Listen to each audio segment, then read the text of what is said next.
Merry Christmas, everybody. With Christmas on its way, like I say, almost there, I thought it'd be appropriate to read a story about the very first Christmas. So, without further ado, let's start off. Let's just begin.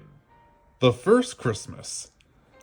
The great Augustus, Emperor of Rome, was counting people. In Palestine, which was part of the Roman Empire, everyone had to pay taxes, sums of money that helped to pay for the army or the building towns and roads. The emperor was working out how much he would expect to be paid by adding up the number of people living here. It was quite a business. Everybody had to record their names in the place where they were born. Those who had moved away had to go all the way back to be counted. The roads were full of men and women walking from one place to another. A carpenter called Joseph and his wife Mary were doing just that.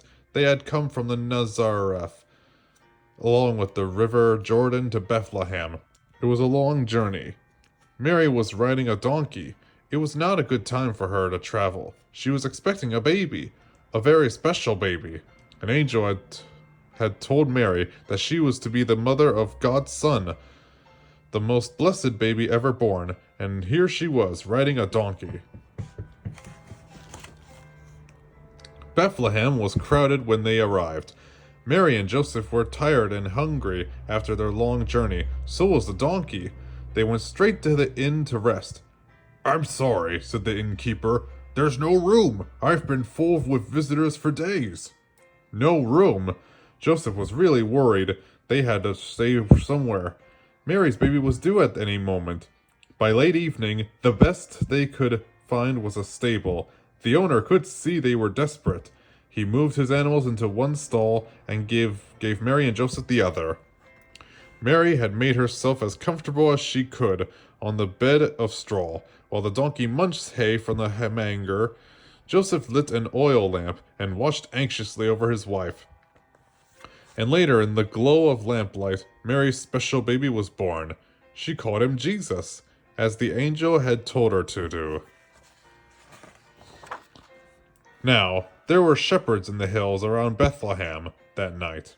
Looking after their sheep, it was cold, clear night. The shepherds wrapped their cloaks around themselves and kept a sharp lookout for wild animals. All was dark and quiet and still. Suddenly they were surrounded by a brilliant light.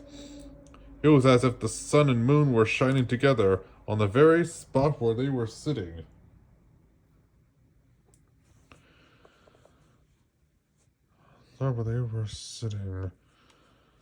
It frightened the shepherds, I can tell you. They had never known anything like it. Then a voice spoke out of the brightness. It was an angel.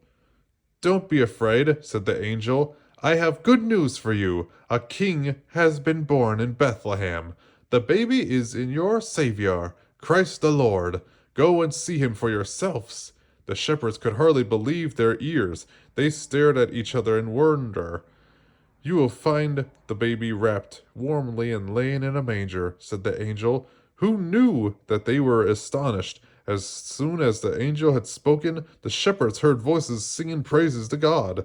The whole sky seemed to be singing. Then the light dimmed and the voices faded into the night. The shepherds stared up at the stars, but the angel had gone, and all was quiet again.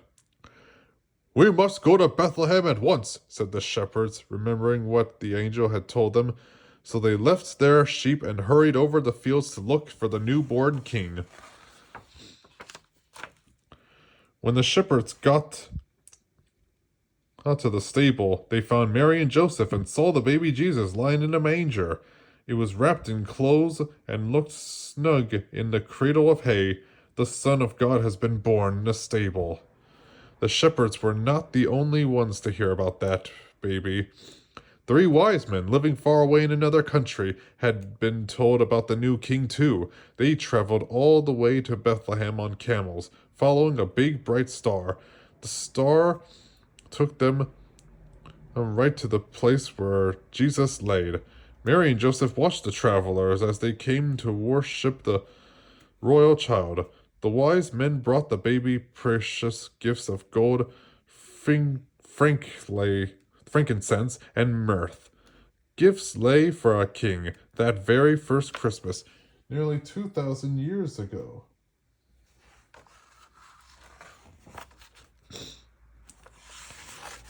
And that was the end. That's the story. Well, that was the story of the very first Christmas. Hope you guys enjoyed hearing that. And I'll see you next time. And Merry Christmas to all. And remember, God made you special and He loved you very much. Merry Christmas, everybody.